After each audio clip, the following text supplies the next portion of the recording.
ouvintes! Tudo bem? Estamos na segunda temporada do podcast Direito Empresarial Café com Leite. Eu sou Amanda Taide, mineira na origem, com passagem em São Paulo e candanga de coração. Casada, mãe do Pedroca Pipoca de 3 anos e meio. Pedro. Do Luquinhas Pimpão, que está prestes a completar 2 anos. Chute. E tutora do Vira-Lata Farofo. Sou professora doutora da Universidade de Brasília, UNB, dos cursos de Direito Empresarial, Concorrência, Comércio Internacional, Defesa Comercial e Compliance. E este é um podcast voltado para os estudantes de graduação iniciantes no mundo do direito comercial, para que possam aprender ouvindo a bibliografia obrigatória e complementar do nosso curso. Ou seja, o nosso podcast não é temático, mas sim orientado pela produção acadêmica.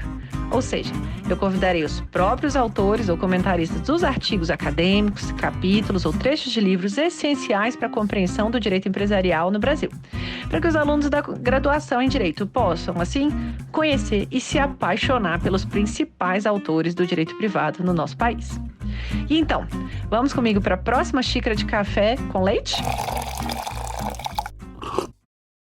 A nossa xícara de café com leite de direito empresarial de hoje vai tratar de 2 artigos. O primeiro deles intitulado A Sociedade em Conta de Participação e o outro do Regime de Responsabilidade dos Sócios na Sociedade em Conta de Participação, que foram publicados no livro organizado pelo professor Erasmo Valadão Azevedo e Novaes França, intitulado Direito Societário Contemporâneo 2, publicado pela editora Malheiros em 2014. E para isso a gente vai ter a alegria de contar com a participação do próprio autor, o Luiz Felipe Spinelli, que escreveu o artigo em coautoria com o João Pedro Scalzini. O Spinelli é doutor em Direito Comercial lá pela Universidade do Largo São Francisco, a Universidade de São Paulo, a USP, é mestre em Direito Privado, especialista em Direito Empresarial, ambos pela Universidade Federal do Rio Grande do Sul, a URGS, é professor de Direito Empresarial da URGS e é pesquisador bolsista no Max Planck e sócio do Souto Correia Advogados. Spinelli, muito obrigada por ter aceitado o convite para participar do nosso podcast, para apresentar de um modo simples, curto e gostoso esse tema da sociedade em conta de participação. Amanda, eu que agradeço o convite, é sempre uma alegria poder conversar sobre direito empresarial, né? Especificamente aqui direito societário, que por tanto tempo foi em boa medida esquecido, e agora eu acho que a gente tem tido aí nos últimos anos um renascimento aí de gente dedicada a estudar, e particularmente gostoso poder falar com alunos da graduação, que eu acho que é a parte mais, assim, mais agradável, mais alegre da sala de aula. Muito obrigada. Então, conta pra gente, professor Spinelli, de onde que surgiu essa sua inquietação que te levou a escrever esses 2 artigos, né, sobre sociedade em conta de participação? Pois então, esse texto, né, que depois também deu origem a um livro que a gente até está escrevendo a 2ª edição agora sobre sociedade em conta de participação, ele nasceu, em primeiro lugar, de uma amizade que eu tenho muito grande com o João Pedro Scalzini, que foi meu colega de mestrado, depois doutorado, né? E a gente escreve junto, pesquisa junto, isso é muito bacana, algo que não é também muito comum no Brasil, publicar coletivamente, de fato, ter uma liberdade acadêmica de se construir em conjunto, algo efetivamente escrever a 4 mãos. Ele nasceu logo que a gente acabou o mestrado, né, isso foi que 2008, 2009, e de casos que a gente começou a se deparar na prática, na advocacia, e o material um tanto quanto escasso sobre sociedade em conta de participação, sobre SCP. O que é um tanto quanto paradoxal, porque a SCP, que parece ser um tipo societário menor, talvez até esquecido lá do artigo 991, artigo 996 do Código Civil, a rigor é o 2º tipo societário mais utilizado na prática, no país. Acho que fica somente atrás da sociedade limitada. É claro que nós não temos como quantificar isso, né, porque a sociedade conta de participação ela não é registrada nos registros destinados, né, ao arquivamento dos atos societários, então seja no registro civil de pessoas jurídicas, seja no registro público de empresas mercantis, em que pese agora, né, desde 2014, com a obrigatoriedade imposta pela Receita Federal de se ter a inscrição no CNPJ, no Cadastro Nacional de Pessoas Jurídicas, para fim de maior controle fiscal, até se possa, né, fazer uma pesquisa, né, junto à Receita Federal, né, para fins acadêmicos, eles disponibilizarem e informarem o número de SCPs. Mas, com certeza, é um tipo societário muito utilizado e um tanto quanto maltratado, ele é um tanto quanto esquecido, né, pela doutrina. E, além disso, é claro, a sua informalidade, depois a gente pode falar mais disso, muitas vezes ela dá ensejo ao seu uso de modo desvirtuado, com o fim de prática de ilícitos criminais, com o objetivo de fraudar relações de trabalho, assim por diante. Então, além de, paradoxalmente, ela ser muito utilizada, ela, por outro lado, em boa medida, ela é esquecida pela doutrina e esse desvirtuamento também cria um certo preconceito.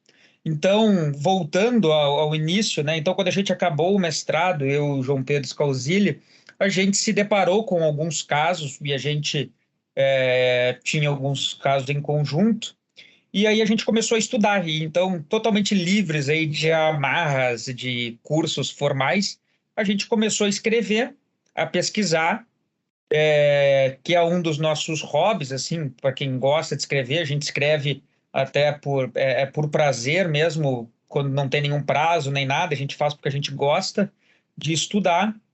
E aí a gente foi escrevendo durante todo o doutorado também, quando tinha tempo de sobra, a gente ia trocando, lendo e pesquisando, até que no final do doutorado, aí depois de 2015 também, depois de ter publicado esses artigos, a gente chegou a publicar um livro sobre sociedade de conta de participação, e desde então a gente tem trabalhado aí na segunda edição desse livro.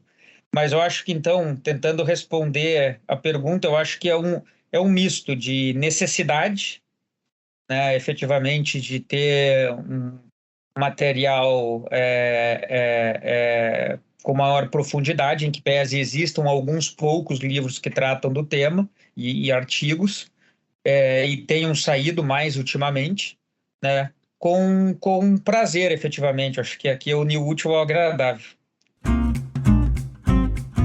Excelente, eu tenho muito essa sensação de diversão enquanto eu escrevo, assim, às vezes a pessoa fala, nossa, Amanda, mas por que você escreve tanto? Eu falo, gente, eu me divirto, eu me realizo de fato ali quando está pesquisando, quando publica, pô, quando alguém lê e fala, nossa, achei tão interessante, né, essa troca que a academia permite, então compartilha esse sentimento, e para a gente tentar entrar um pouquinho no mérito, assim, da sociedade em conta de participação. Como dizem a molecada jovem da graduação, como vivem, onde se alimentam, o que fazem, né? O que é uma sociedade em conta de participação, quem que são seus sócios, quais que são as principais características aí desse tipo societário para a gente começar a conversa. Vamos lá, a sociedade em conta de participação, alguns até dizem, ela é uma sociedade sui generis, né? Para alguns, ela sequer seria uma sociedade, né? E pessoas e autores, doutrinadores, juristas que eu respeito muito, né? Como contemporaneamente agora o professor Alfredo de Assis Gonçalves Neto, né? Mais antigamente, né, o professor Eunápio Borges, que referia que seria uma esdrúxularia nessa sociedade. Túlio Ascarelli sustentava que não era uma sociedade, que seria um contrato bilateral, né, como os demais. E existe uma grande discussão em diversos países, como Itália, né, Argentina recentemente teve uma mudança que também passou a ser tida como um contrato bilateral, né? Então, diversos países regulam até como uma sociedade, um contrato bilateral, se quer uma sociedade. Portugal também, Espanha, né? Outros países, isso no plano legislativo, né? Outros países, como Brasil, aqui historicamente, desde o Código Comercial de 1850, né? Mas Alemanha, França, né? Uruguai, Argentina, até recentemente, regulam como sendo uma sociedade. E essa grande discussão, né, sobre se é ou não sociedade, particularmente eu entendo que seja uma sociedade porque ela preenche todos os requisitos para que se tenha uma sociedade, né? Mas essa discussão ela existe por conta da sua própria estrutura, né? Que é uma estrutura um tanto quanto diferente, né? Aqui porque ela não tem um patrimônio próprio, ela não tem personalidade jurídica, em que pese personalidade jurídica não é requisito para ser sociedade, ela não tem capacidade obrigacional, não tem capacidade processual, ela não tem nome empresarial, ela não tem nacionalidade, né? Na prática, ela, além de não ser pessoa, ela sequer é um sujeito de direito, né? Porque ela se resume ao que na Alemanha se diz, e aqui no Brasil também se diz, o professor Erasmo Valadão refere isso, né, dentre outros, né? Ela é uma sociedade interna, ela é uma sociedade interna corporis, tá? Que se resume a um contrato entre dois ou mais sujeitos, né? Em que há duas categorias de sócio. Há o sócio ostensivo e o sócio participante, ou aquilo que se chamava antigamente de sócio oculto, tá? Em que o sócio participante aporta, investe, aporta recursos, podendo ser serviço, transfere isso ao sócio ostensivo, e o sócio ostensivo, então, explorará a atividade em nome próprio, né? Em seu próprio nome. Então, perante terceiros, quem se relaciona é sempre o sócio ostensivo.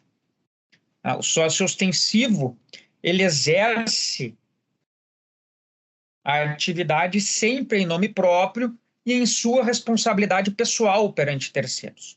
Então, quem contrata com a SCP, na prática, não contrata com a SCP, contrata sempre com o sócio ostensivo. A SCP ela não exerce nenhuma atividade, é como se fosse um contrato de parceria. Então, o sócio ostensivo explora a atividade em seu próprio nome, apura o resultado daquela atividade em seu próprio nome, e ele é o responsável por isso, e vai realizar a divisão com o sócio participante na forma como avançado. Usualmente, esta sociedade ela é destinada a empreendimentos determinados, a empreendimentos específicos. E a gente já pode falar logo em seguida sobre isso. Por isso, inclusive, que no Código Comercial de 1850 se chamava ela de sociedade acidental ou momentânea, porque ela é destinada ao empreendimento específico. Mas nada impede que eu, por exemplo, seja um investidor da padaria aqui da esquina de casa e seja sócio participante por 15, 30, 40 anos. E aí se avança que, uma vez por ano, como em qualquer sociedade, vai se aprovar o resultado e vai se distribuir.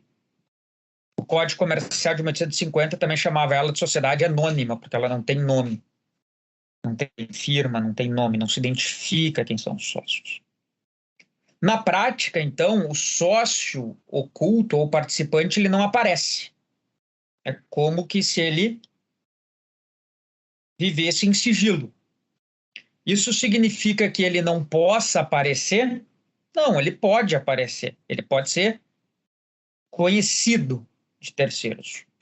O segredo, o sigilo, ele não é um pressuposto da SCP. em que pese essa descrição seja uma das vantagens da SCP, o fato do sócio participante não aparecer. E o sócio ostensivo não tem nenhuma obrigação de revelar a existência desse sócio participante. Mas eu posso revelar, posso. Inclusive, se eu quiser fazer uma SCP por escritura pública, todo mundo vai conhecer. Não é comum. Normalmente, inclusive, os contratos de SCP têm, inclusive, cláusula de confidencialidade. Então, o SCP é esse contrato de parceria, né? Na prática, tentando usar uma linguagem bem direta, em que perante terceiros só aparece o sócio ostensivo, né? A SCP, ela existe, ela é válida, mas ela é ineficaz perante terceiros. Ainda que os terceiros saibam da existência, saibam que lá tem um sócio participante, ela não produz efeitos perante terceiros. Então, terceiros não podem atacar o sócio participante, por exemplo. Querer executar o sócio participante, porque ela é ineficaz perante terceiros. Ela não produz efeitos perante terceiros. Esta é a regra. E ela é uma sociedade constituída de um modo totalmente informal. Eu poderia, inclusive, né, constituir uma SCP de modo verbal. Evidentemente, como advogado, nunca se recomenda. O ideal é que sempre se tenha um contrato escrito, né, ou alguma formalização. E ela não é levada a registro, né, no registro civil de pessoas jurídicas ou no registro público de empresas mercantis, que fica a cargo da junta comercial. Né? Inclusive, o Código Civil diz, e o professor Alfredo de Assis Gonçalves Neto, no livro dele, Direito de Empresa, refere que o Código Civil diz que, olha, mesmo se registrado por engano, porque muitas vezes a junta comercial registra o que não tem que registrar e não registra o que tem que registrar, é sempre uma luta. Mesmo que se registre por engano, e eu particularmente já vi SCP registrada na junta comercial, ainda assim ela não adquire personalidade jurídica. O Código Civil ele é expresso nisso. Então eu tenho uma forma de constituição totalmente informal. E ela independe de qualquer formalidade, ela pode se provar por qualquer forma. Todavia, na prática hoje, se se quiser fazer tudo certinho, bonitinho, que é o que se tem que se fazer, em que pese isso seja bem difícil no Brasil, seguir todas as regras existentes, a Receita Federal, desde 2014, exige que a SCP tenha um CNPJ próprio, o que não significa que ela seja uma pessoa jurídica, porque tem vários sujeitos aí que têm CNPJ e não são pessoas jurídicas, como condomínio edilício e assim por diante. Então, na prática, tem que se levar um documento escrito para a Receita Federal, para que eu cumpra esta formalidade. Então, em que pese o Código Civil diga que eu posso constituir e ela pode se provar por qualquer forma, na prática, uma instrução da Receita Federal hoje exige que como eu tenho que ter CNPJ, eu tenho que apresentar um documento escrito. Isso, evidentemente, para o maior controle fiscal, porque sim, também a SCP, por vezes, ela é utilizada para sonegação, assim por diante. Em que pese, mesmo sem CNPJ, isso tudo deveria ser declarado na contabilidade, se o sócio é uma pessoa jurídica ou no imposto de renda, se é uma pessoa natural, que não é empresário, registrado, tudo mais.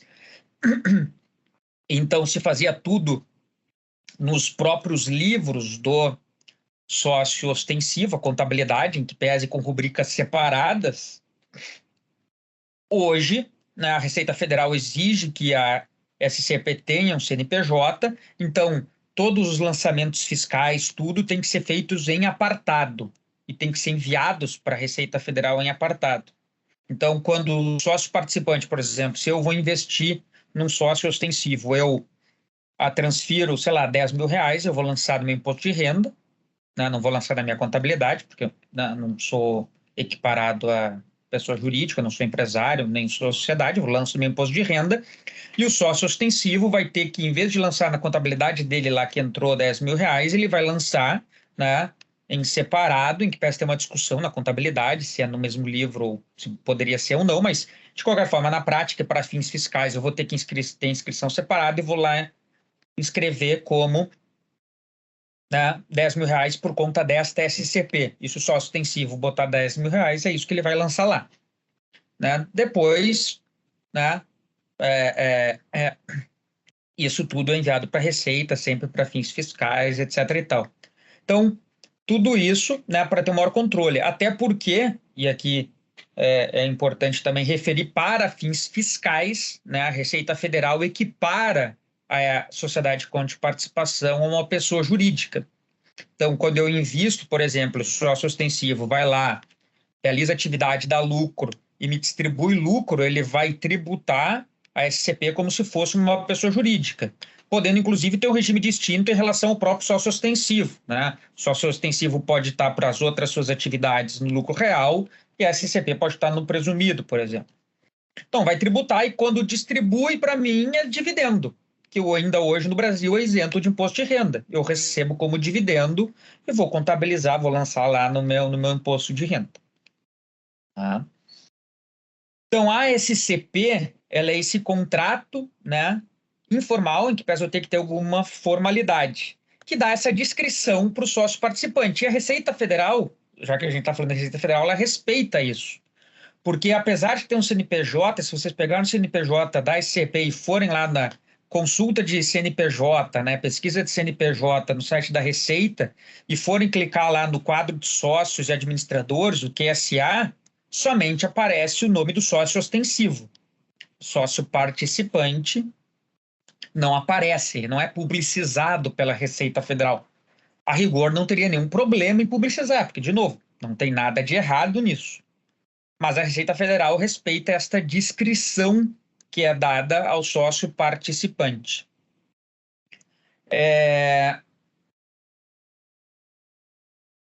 Além disso, né, e creio que seja importante falar, na prática, né, qualquer sujeito pode ser sócio ostensivo e sócio participante. Né? Pode ser uma pessoa jurídica, uma sociedade ou uma pessoa física, né? Assim por diante. Não tem nenhum problema. Né? Então, dito tudo isso, né, e esta sendo a estrutura da SCP, né? Eu esqueci de falar uma última coisa, só perdão aqui, Amanda. E a SCP ela não tem patrimônio, né? O próprio Código Civil ele diz que quando se aporta recurso, aqui pese eu tenho uma contabilidade própria, tudo mais, né? Quando se aporta recursos, se cria o patrimônio especial, mas quando eu transfiro, por exemplo, eu como investidor transfiro R$ 10.000 para o sócio ostensivo, aquele dinheiro entra na conta do sócio ostensivo, ele se torna, na prática, patrimônio do ostensivo. Para fins fiscais, tem uma segregação, mas ela tem eficácia meramente interna. Para um terceiro, um credor que contrata com ostensivo e se está executando, vai penhorar, pode pegar aqueles R$ 10.000. E aí também eu tenho que resolver internamente entre ostensivo e participante. Acho que isso é algo bem importante. Tá?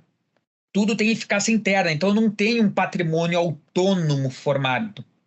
É tudo patrimônio, na prática, do ostensivo. Não necessariamente o aporte do participante precisa ser transferência da propriedade de um bem, ou como dinheiro. Eu posso transferir uso, por exemplo.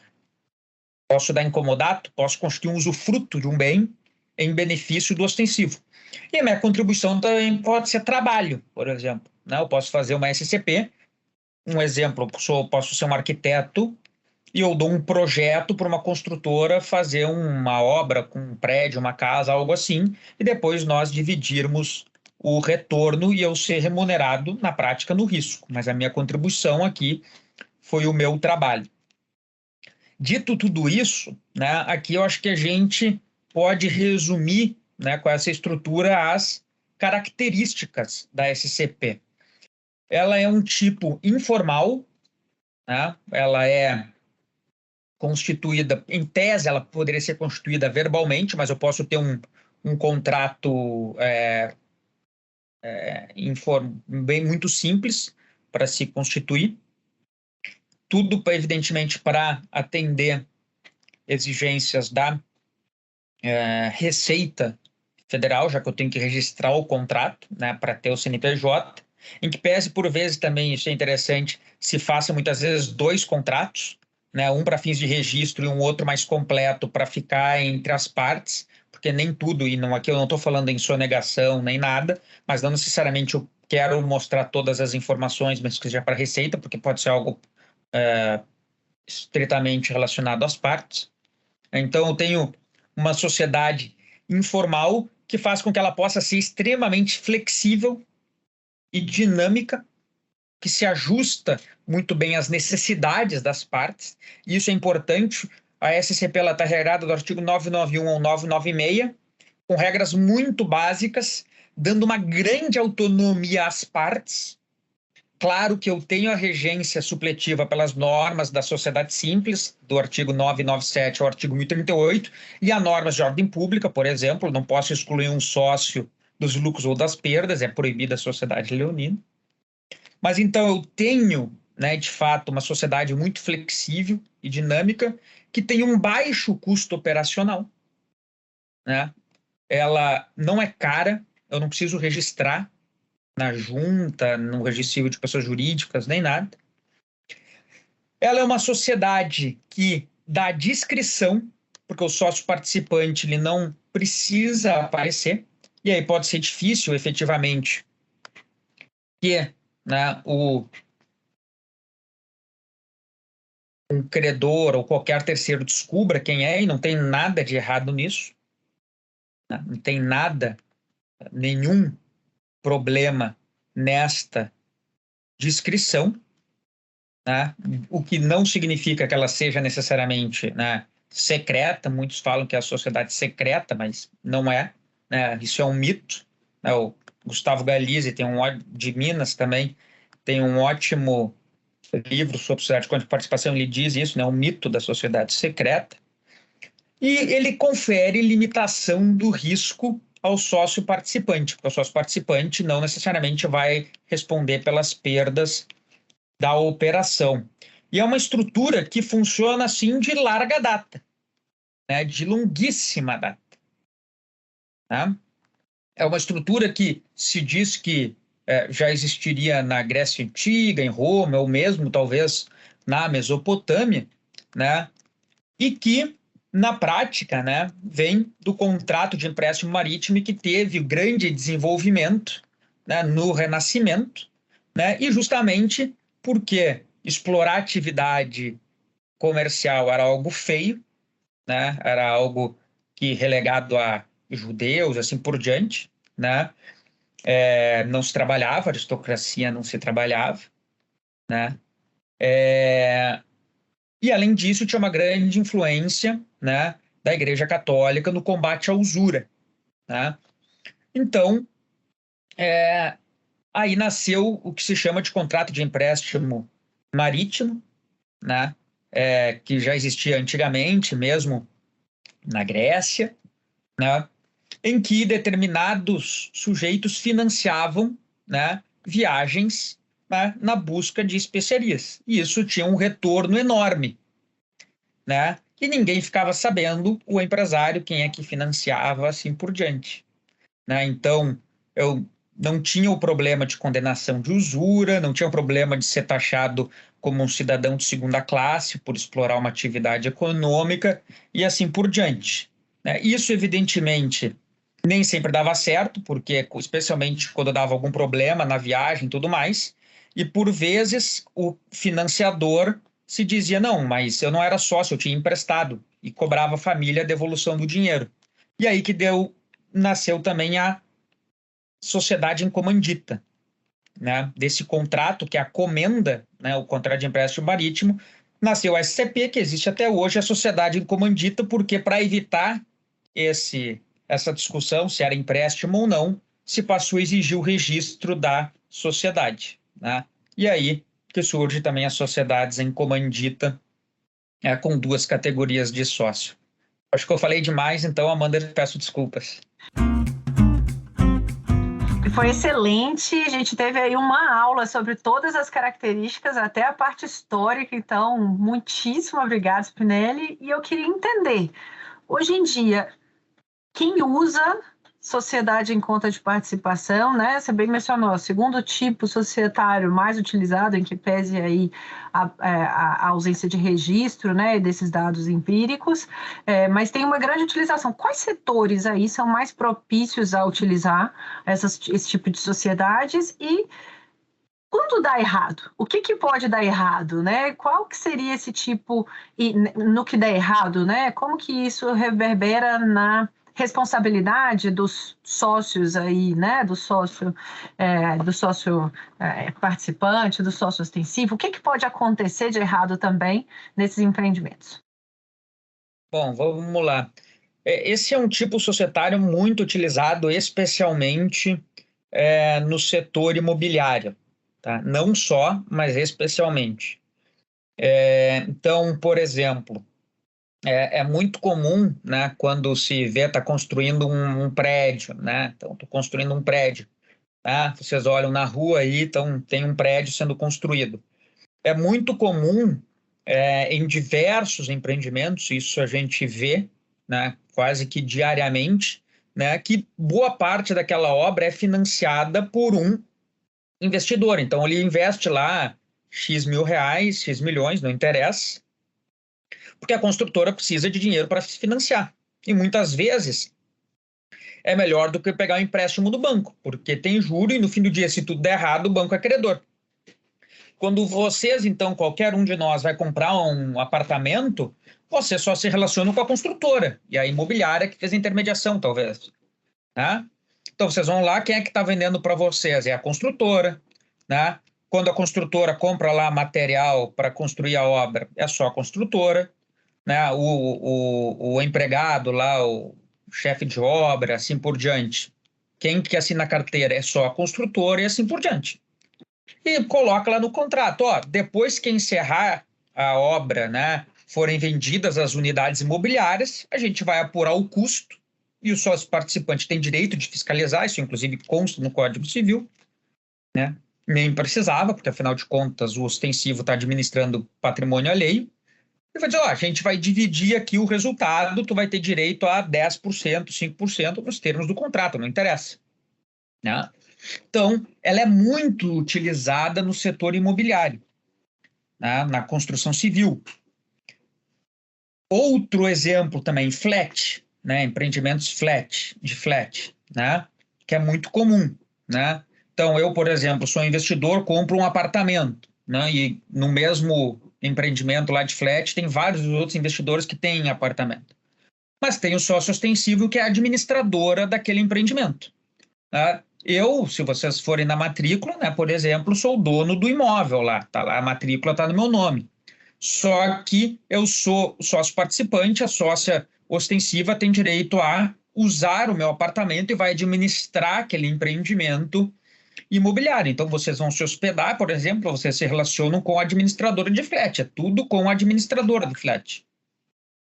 E a gente tem lá um contrato que diz, ó, vai apurar todos os custos, tu vai ter uma remuneração por afinal estar administrando, e no final de cada ano ou de qualquer outro período, né, 6 em 6 meses, não interessa, da forma como tiver no contrato, vai se apurar o resultado e eu vou receber a remuneração. Para mim pode ser mais cômodo, porque do que se eu tivesse, por exemplo, um imóvel para alugar, porque eu não tenho que me incomodar com inquilino, com inadimplemento, com despejo, assim por diante, é tudo a administradora do flat que faz. Né? No Brasil, usualmente, onde a gente mais vê sociedade em conta de participação são nesses tipos societários. Desculpa, são nesses empreendimentos, melhor dizendo. Mas existem vários outros. Né? Clubes de futebol já se valeram de SCP. Né? por exemplo, que clube de futebol no Brasil normalmente, né, tem problema financeiro, né? Então, muitas vezes, para se reforçar e comprar, né, ou investir, conseguir trazer um jogador, etc. e tal, né, tem um investidor que bota dinheiro e diz, ó, eu tenho, não é mais passe, né? Eu sou da época do passe, mas então os direitos econômicos, né? Tem um investidor, vai lá, banca, traz o jogador e aquele investidor tem direito, por exemplo, a, numa futura venda, receber 50, 70, 80% do valor. Né? Na prática, vai para o clube e o clube tem que repassar. Né? Então, um outro exemplo, que é muitíssimo comum. Algo comum também, que existia previsão lá no Código Comercial de 1850, que o professor Alfredo de Assis, citando ele de novo, diz que está no artigo 1003 do Código Civil, é a associação à cota, né, que vem lá de Roma. Sócio do meu sócio não é meu sócio. Né?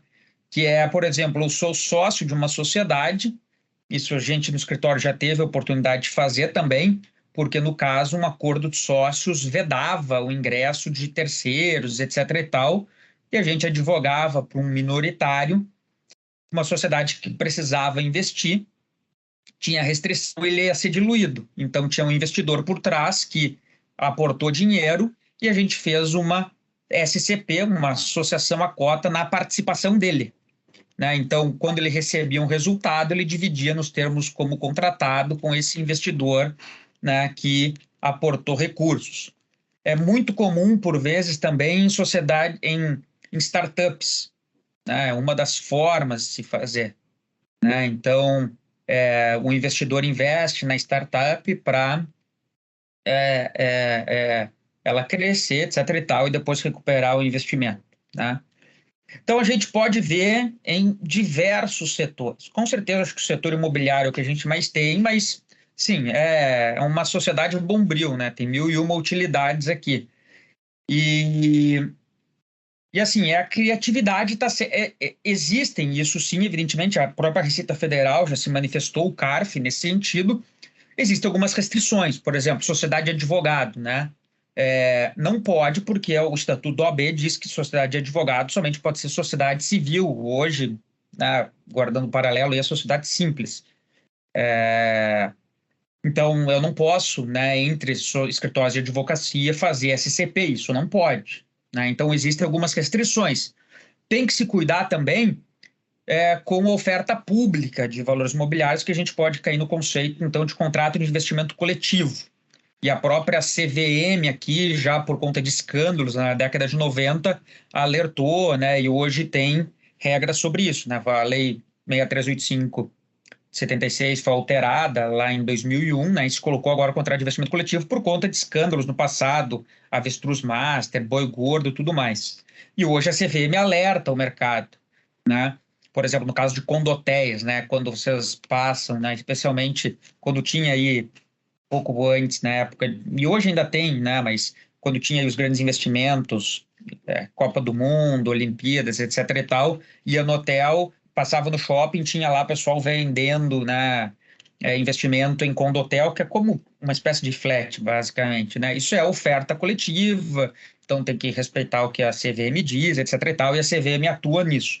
Clubes de futebol também já foram alertados pela CVM, né, Palmeiras, Guarani de Campinas também, lá faz o quê? 2 décadas também, né, a CVM puxou a orelha, olha, o que vocês estão fazendo aqui para investir, né, isso aqui é oferta pública, tem que respeitar, né, todos os requisitos, tudo mais.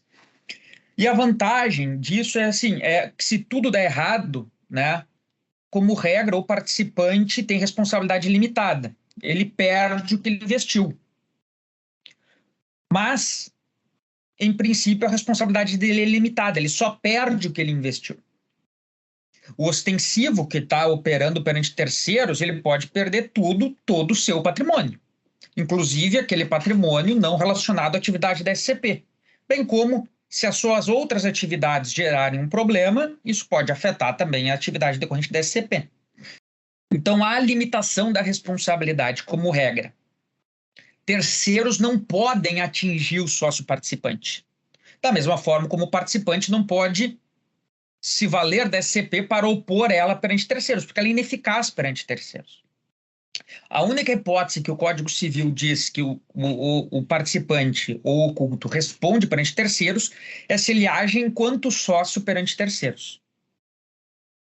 Se ele atua perante terceiros como sócio, aí ele está assumindo pessoalmente a responsabilidade. Ele vai responder solidariamente pelos atos que ele praticar.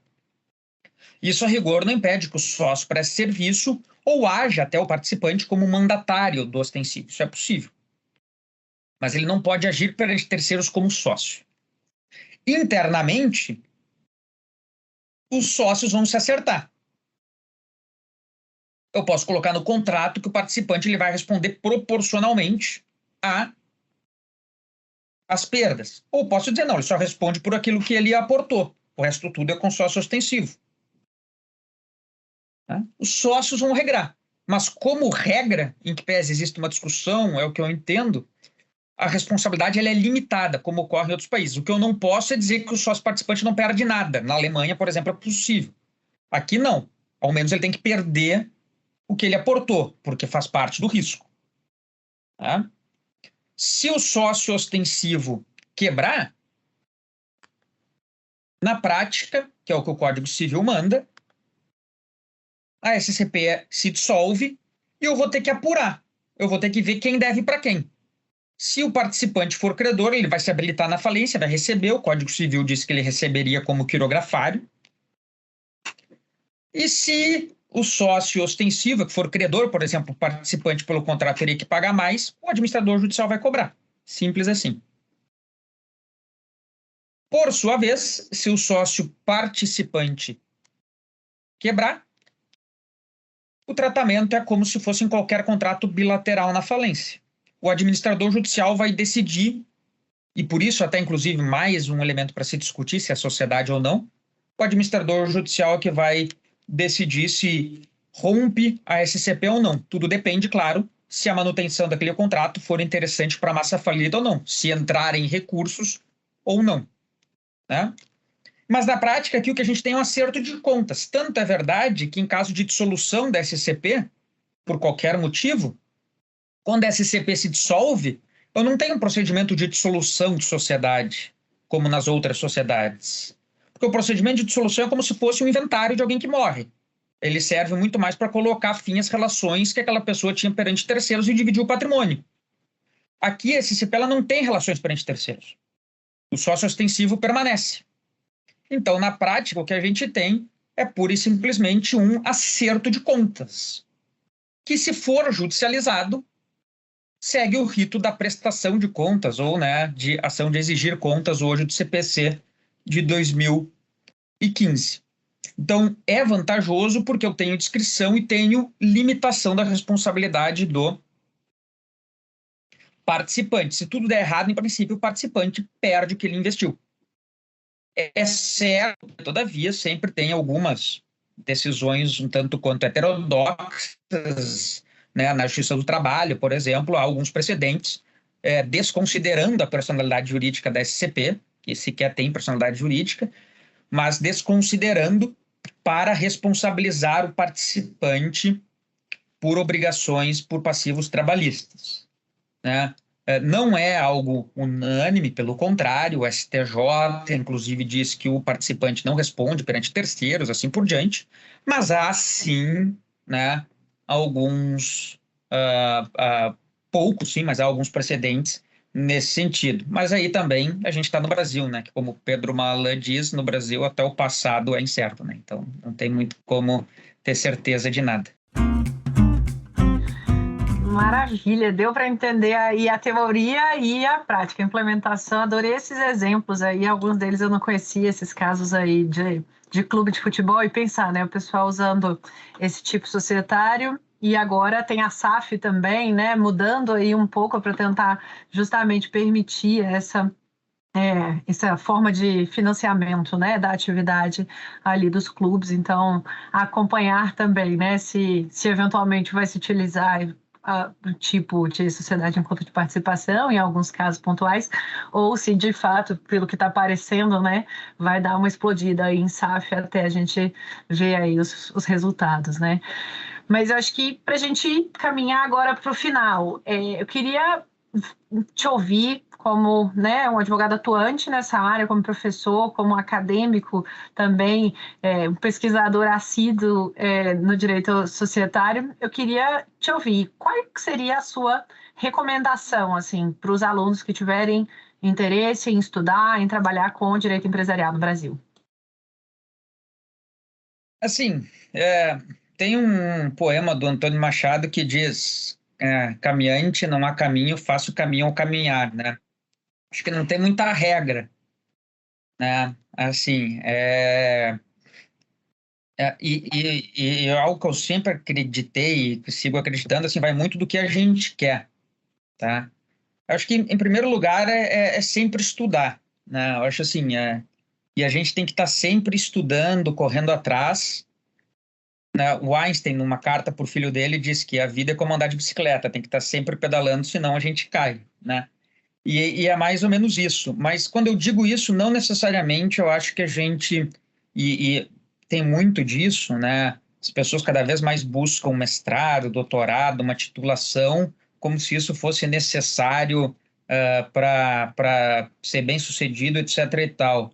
E eu efetivamente não acredito nisso, né? Eu acho que a formação acadêmica, sim, ela é importante, mas particularmente ela é importante para quem quer seguir, tem pretensões de seguir uma vida acadêmica, né? Para ser um bom advogado ou um bom juiz, seja lá o que for, acho que tu não precisa ter uma formação acadêmica formal, né?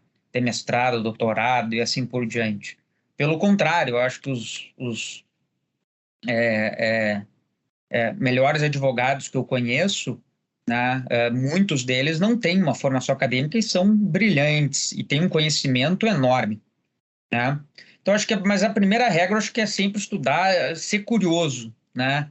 Eu acho que isso a curiosidade, eu acho que é um dos segredos, né? Tem que estar sempre buscando, né? E o Vivante, né, no início, né, da sua instituição de direito comercial, né, ele diz, quem estuda direito comercial também tem que conhecer a prática, não tem como saber de direito comercial sem conhecer a prática, né? Isso eu acho que é algo importante, né? E não só atuar na advocacia, etc e tal, acho que a gente efetivamente tem que conhecer como é que as coisas funcionam, né? Como advogado, né? E também como juiz, etc e tal. É claro que a gente sempre quer fazer um contrato lindo, maravilhoso. Não, tu tem que fazer um contrato de tantas páginas, etc e tal. Só que a prática não é assim, né? A gente tem que estar ciente disso, né? Eu, como advogado, eu não faço contrato com meus clientes. É base na confiança. Manda um e-mail, formaliza, manda uma proposta, tá ok. E é isso, né? E aqui, muitas vezes, é irrelevante o valor dos honorários. É assim que as coisas se estabelecem. Claro que tem clientes que já têm um procedimento diferente, assina, etc e tal. Mas assim, acho que a gente tem que conhecer a prática também. Eu acho que é muito importante aliar isso, né? E ter noção, né? Não adianta aqui, para quem atua com direito comercial, muitas vezes querer ser mais realista que o rei, né? E eu digo isso especialmente para quem atua no consultivo, né? Eu, particularmente, atuo muito com societário, M&A, que parece também trabalha em RJ, falência, né? Então, em contencioso aqui. Mas a gente tem que ter essa noção, né? Porque senão a gente acaba ficando totalmente descolado da realidade, né? Maravilha, é curioso, olha, eu usando o mesmo termo que eu ia falar. Um dos termos que você usou é a curiosidade. Não é a primeira vez que isso aparece, como sendo um dos elementos mais importantes aí é, dessas habilidades, né, ou características de quem poderia ter interesse em trabalhar com direito empresarial. E, por fim, para a gente concluir a nossa conversa, uma pergunta específica dessa segunda temporada: qual livro, qual texto, qual artigo, quem que você gostaria de ouvir, seja de pessoas, colegas, professores ou artigos clássicos, quem que deve ser ouvido aqui no podcast? Essa é uma pergunta difícil, assim, porque, assim, eu acho que tem muitos textos e muitos, né, professores que eu admiro muito, né, e que, para mim, são, assim, efetivas referências, né? Um, que é a mais jovem, vou falar de pessoas, então, que eu gosto de referir, e eu não vou referir só um, né? Eu vou referir alguns. Um, que é mais jovem, que já participou aqui, é o Marcelo Adamec, que eu acho sensacional, é um querido amigo. Mas para mim, né, uma grande referência que eu digo que para mim é como se fosse um pai, que é meu orientador no doutorado, que é o professor Erasmo Valadão.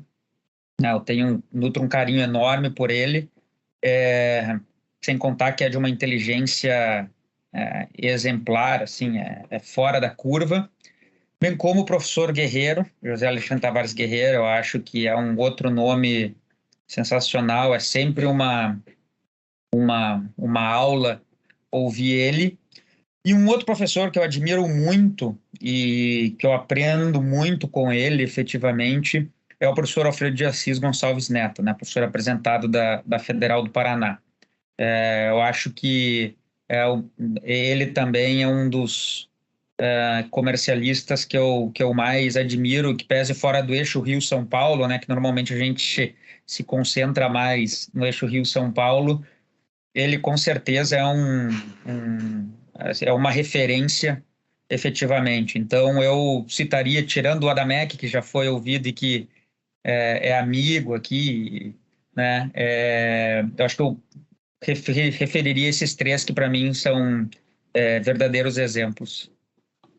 Maravilha, anotadíssimo. E a ideia dessa pergunta é justamente essa, a gente muitas vezes sair do óbvio, sair das pessoas que já estão aí com seus livros, artigos, sendo, né, bastante lidos e ir para esses talentos que estão espalhados ao redor do país. Então, farei questão aí de convidar para as próximas temporadas as suas indicações. E com isso a gente conclui, então.